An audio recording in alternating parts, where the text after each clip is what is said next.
Hello and welcome. You guys are in for a big treat today because we have our family recovery specialist, Campbell Manning, joining us. Hey guys. And I like to call her the expert witness because she's been there and done that. Today's topic is all about having, this is confusing, so listen up. You have a loved one who has an addiction, but there's someone else in the family who's in denial about the loved one's addiction. So we're not really talking about the person with the addictions denial, we're talking about the family denial. And it's particularly frustrating when you can see the problem, but someone else is kind of almost like sabotaging you behind the scenes because they're in denial that the other person has an addiction. And I know that's something that comes up with the families you see a lot, Campbell. Is that right? It actually happens, I would say, in more than 80%. And it's usually the dad, not always, but usually the dad. Picking on the dads. Picking on the dad. Why is it usually the dads? I don't know that, except I think moms are more limbically connected to their children, but that's just a theory. I think also moms are used to managing more homework and dentist appointments and sort of coordinating kids. So they're sort of the first to see that the pattern is different. Okay. That makes sense. That's just, again, a theory. The front line effect kind of thing. Okay. Yeah. I got you. And plus moms just have women's intuition. Mm-hmm. But it creates a big problem, right? Because you have, it's not always the dad. We say that. No, it's not always. It's usually the dad. We'll say that.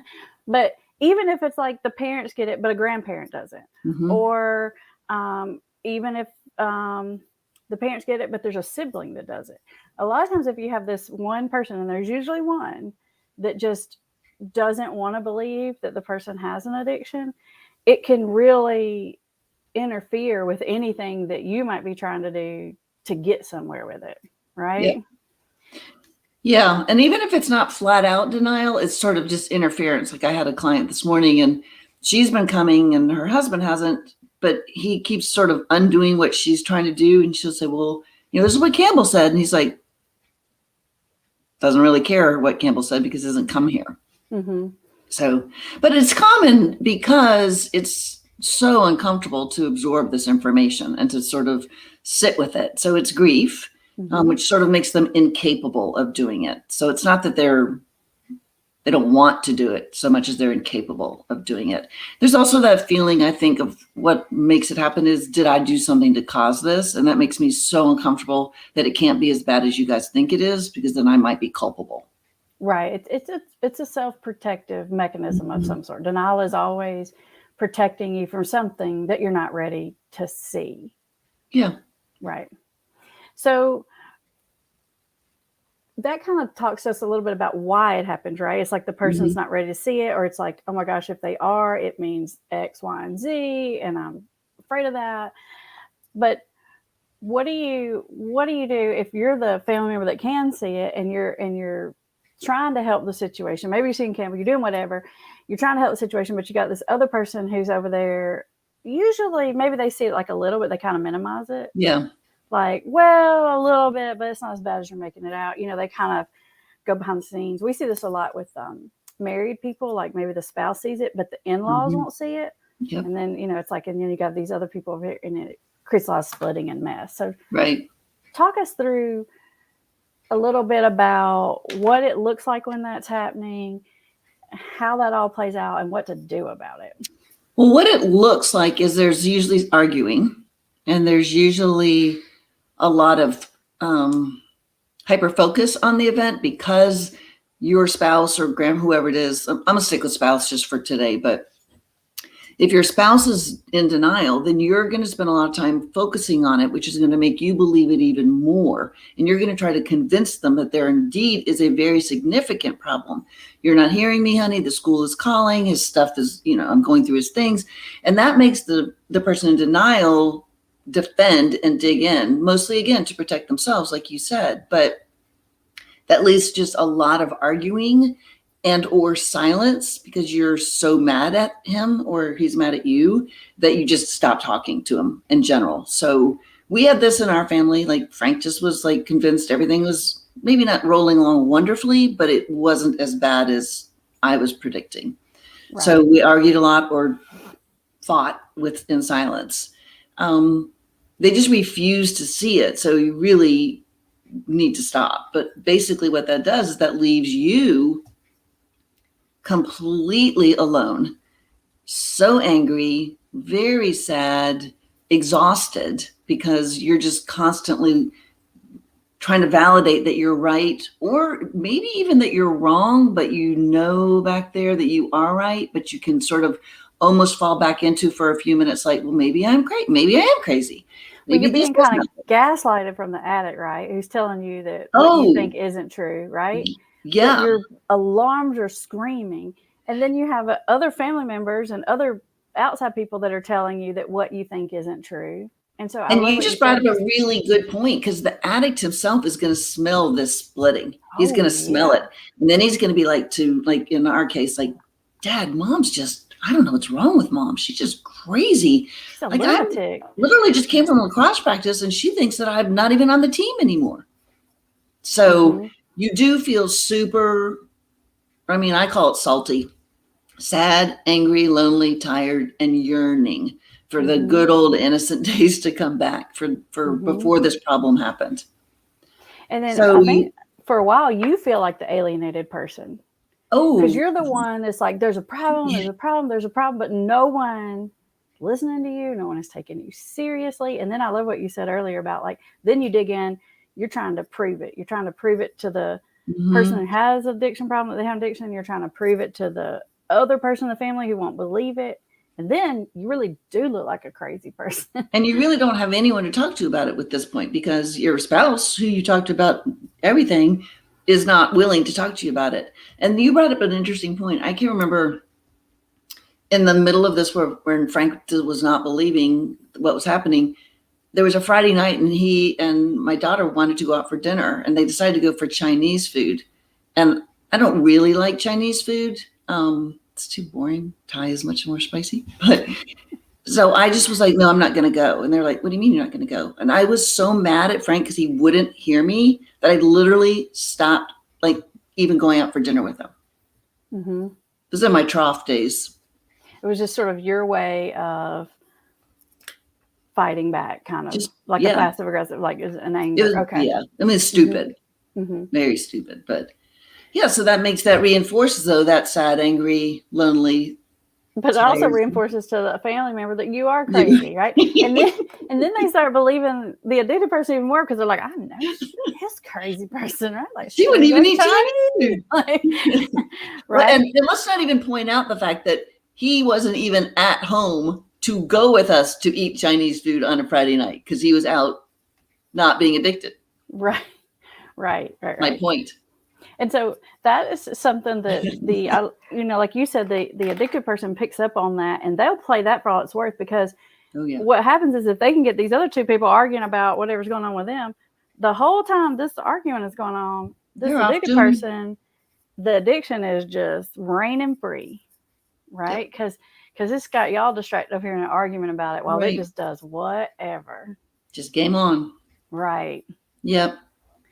And so it's like what you said, it just works against you. Mm-hmm. Just like I tell families, the more you try to get the person with addiction to see that they have a problem, the longer it's going to take for them to see that there's a problem, right? Like if you try to force it, they literally get all of their energy just trying to resist you. And it's the same thing when you try to force someone else to see it. Yeah.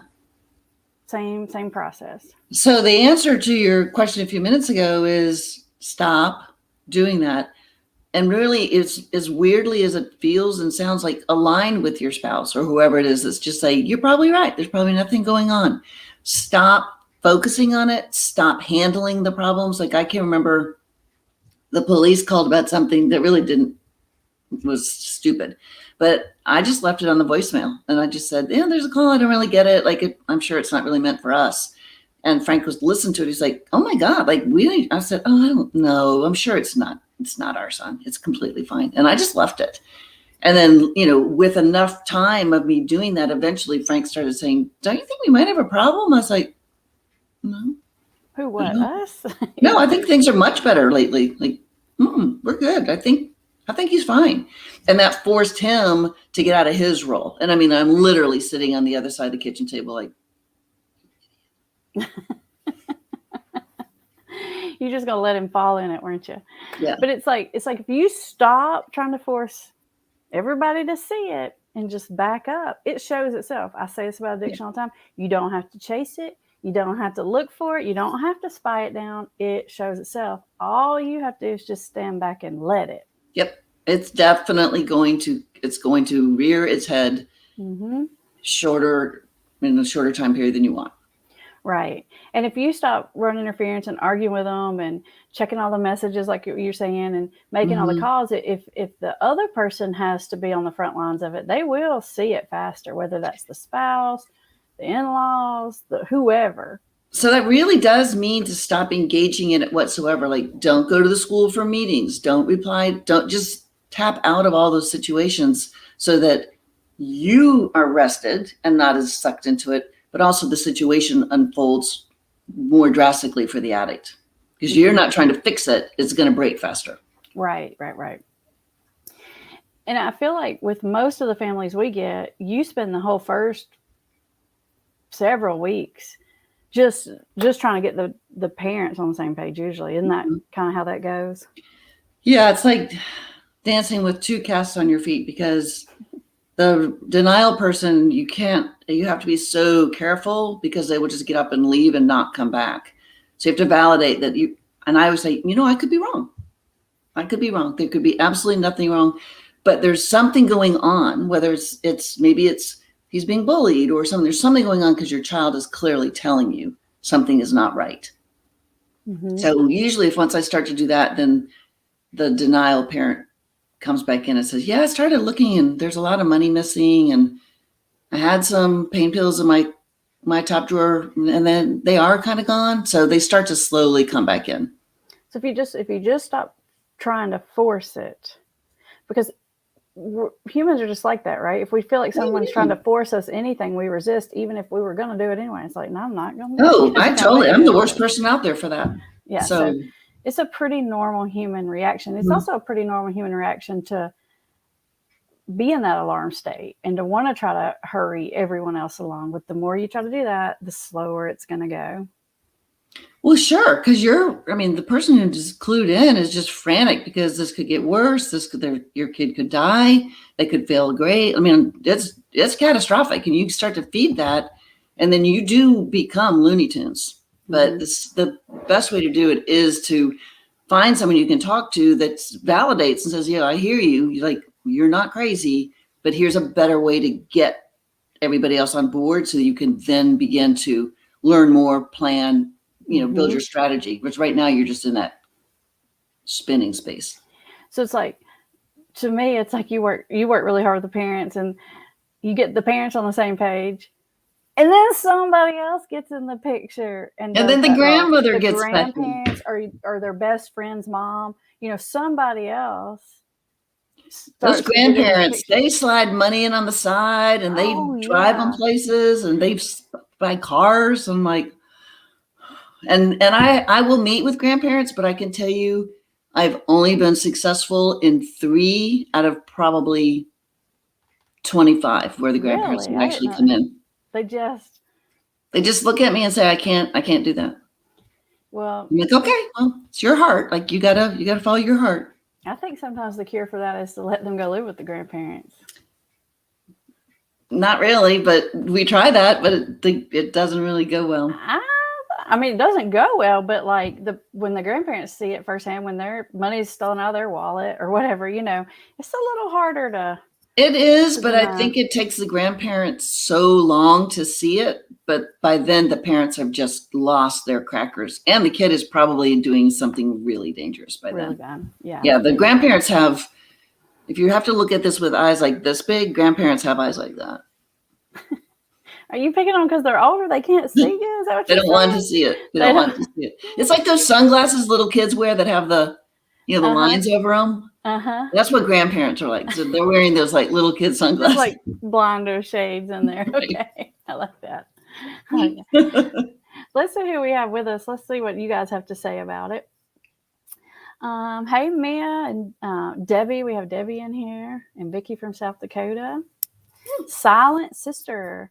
I think that's a new name on here live. That's cool. Um, Silent Sister says, sleight of hand, script flipping, gaslighting cannot force recovery spot on. Yes, she's talking about all those magic manipulation trips there. Yeah, you're Absolutely. right. You're right. Let's see. Britt's got a question here. How do I support my husband with his substance abuse treatment when I want him to quit now? He says he's not ready to quit and it's something he can't rush. How do I let it go and support him? That's a great question, Britt. We talk about that on this channel all the time. I talk about it all the time. I'm gonna let Campbell answer it because y'all have heard me say what I think. It's hard. I mean, it's really hard because you cannot divorce your kid, but you can divorce your husband. So I think, this is one of those where you just do the best you can and bite your lip, be patient. I'm a big fan of the game on phase, which is I'm going to give you so much rope that you can just hang yourself, but I'm going to do it quietly. I'm going to let that rope out very quietly. And the way to do that sort of is to sort of try to regain some of yourself. Like, don't sit at home. Don't analyze it. Don't manage it. Don't ask questions about it. Just get some distance. If he's lovely, watch TV with him. And if he's not, go read a book. Right. And I think that is definitely how you get yourself off the roller coaster, right? How you can kind of contain your own emotions, which takes a lot of, it's like a Jedi mind trick almost.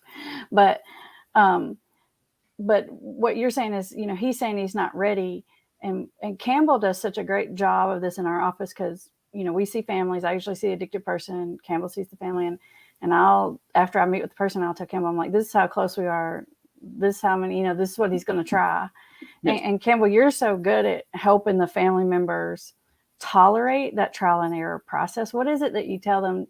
Because I couldn't ever have any success or do anything that I do without you. I always say Campbell has a crowbar in her office and she pries the family off so I can do my work. What is it you tell them that allows people like Britt to tolerate that process of I really just come to it? I talk about the biology of the brain and what's actually happening and how it lives in the survival part of the brain. And we talk about the stages of change and how it's super common to come in and out, and that them shoving is going to keep him way back here much longer. And then I say, but I'm going to be here to sort of tell you what's getting ready to happen so you're prepared for it and it's not a shock. So this helps them, I think, bring down that anxiety of, I don't know what to do, so I have to keep being frantic. No, I actually do know what to do, so I don't have to be as frantic. Right. It's really, it feels like doing nothing, but it's more being strategic, right? It's like, it feels like doing nothing, but it's actually, what did I say yesterday? I used a phrase for the first time was you still have your power. You're just not talking about having the power. Right. You don't have to show it off. You don't have to show, the truth. You know what's up. You just let it play the course. And you lower that distress flag on the boat. Just lower it. Someone will find you when you actually get there. But if you lower that flag, then he might come to his own conclusion faster. Right. We have AMM3 says, happy I struggle myself. I realize I can't make anyone else see the light. You're so right about that, AMM. But it's almost like the way I picture it in my head, Campbell's the metaphor queen, so I won't do this as good as her. But like if there's this big hairy monster here, and you're trying to get this person that's right here to see it, and you're like, there's a big hairy monster, but you're like standing in front of them saying, there's a big hairy monster, you're a big hairy monster, and they just don't want to believe you. It's like, best way, step out the way. You're blocking the view.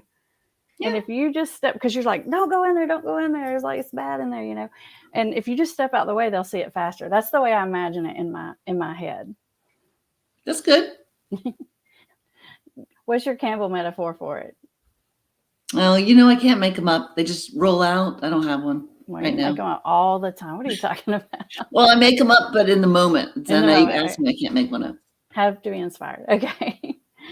Let's see here. Shelly says she wants to be on the show with us. Well, not really, because I'm sitting on the floor in my office so that my computer can be in front of the window. So it's not like we're in this glamorous studio. Right? It looks glamorous, but it's not. Let's see here. Teresa says, from my experience with my daughter, you cannot push them until they are ready. It is so hard to sit back and let it continue. Something not that I have learned. I think I understand what you're saying there, Teresa, which is just like, just standing back. It is really hard because once you see it, you can't unsee it, right? And those alarms Right. are just going off. And what we're telling you is not to ignore it and not to not see it, but to make strategic choices about how to let other people see it. Right. So it's like, Yeah, because they're not going to, it's not that they're going to want to deal with the problem. They're going to have to need to deal with the problem. So you're creating that need by right. being quiet. That's right. We have Paula here. Hey, Paula, nice to see you. Let's see. West Coast Weird Mom. That's a new name. West Coast Weird Mom. Isn't that redundant? I've stepped out of the way, and my husband has told his family he's an addict, and they still refuse to acknowledge it. That's a whole nother thing. Speak to that. It's like even the addicted person is saying they're addicted, and the family refuses to say it. Oh my gosh. What do you say about that? Well, I mean, I have that going on right now with the family, and the kid has come forward and admitted to a very severe addiction, and the dad is just like, he's exaggerating. He's always wanted attention. Like he's completely downplaying it. I'm just going to let that dad figure it out. I don't think I've ever seen anyone mislabel themselves as an addict when they weren't. No. Never we always say if that you even mistake think happen. you might have a problem, you have a problem. So if you're you asking say I yourself, have a problem, usually by the time you come to terms with you have a problem, I usually say you're the last one to know it. yeah, You know you what I mean? are. So if and I'm just sometimes when I hear what you're saying, West Coast over there, because it makes me furious when someone tells someone that they're not an alcoholic or they're not an addict. I'm like, dude, it is not a mistake people make. Before they ever say those words out loud to anyone, they have thought about it a long time and wrestled with it. Like, because sometimes, like the guys I see that have alcoholism, they'll like tell their friends, and their friends will say, "You're not an alcoholic." But the reason they're saying that is because they're like, I don't want you to have a problem because that might mean I have a problem. And who will I drink with if you have a problem? Mm-hmm. Right. It makes me frustrated. No one mislabels themselves. Trust me. Mia says, what do you recommend when the in-laws are addicts as well? Even if some acknowledge the situation, they act like it's no big deal or will drink in front of them. Move. That happens a lot. Like, and families will like. I've even had families that will say we won't drink in front, but then they bring it in red Solo cups, which is we all know what they're doing. You just have to have a boundary of how much time you'll spend around those people, so that you don't have to get sucked into it because you can't stop them. Mm-hmm. You just cannot. And if it's his parents or your spouse's parents, then you may just have to get out of that mix. Mm-hmm. Scott was on here last week, I think, Campbell, and he was saying that sometimes parents will ask him, like, should I have all the alcohol in the house, stuff like that, like when their kid is in early recovery, and they're asking all these questions about it. And Scott says that sometimes he thinks in his mind, like, these parents are asking him that after they've done spent $80,000 on rehab, been up and down the road 50 times, and he's thinking to himself, if you're asking me that, then I'm worried about whether you need to be in treatment. That's what he was saying. You're just now thinking about that? And if you're like, well, should I take it out? Then if you're wrestling with it that much, Scott was like, maybe we'll talk to you. I was like, maybe so. You had a good point there. Although I think it's a fair question early on. And I frankly tell parents, like, if you know your kid is still out there using, you don't need to do that. You don't need to do it. But if your kid is in recovery and coming home, then you absolutely need to do that until they tell you they're comfortable being around alcohol, which is usually a year or so after getting clean. Yeah, I think eventually it really isn't that big of a deal. But at first it is. And I know a lot of families will say things like, well, they can get it if they want it, which is true. But you should be able to relax in your own house. If you're fighting addiction all day and you're trying to be on good behavior, you use the willpower, and it's in the fridge, it's just like talking to you. It's just in your face. And if you can't go Christmas or Thanksgiving without alcohol, then I go back to Scott's point, which is that's not good. Dude, let's talk about that. Yeah, exactly. Now, Campbell has made, I call it Campbell's Codes of Conduct. She's got a really good do's and don'ts list out there for parents. So if anybody's watching this and you're a parent, I did put the link in the description of the YouTube video for you guys to be able to download that for free. And she's got some really good Free? I didn't agree to that. Free. That's right. We're giving it away, Campbell. Let's see. We have Kelly on here.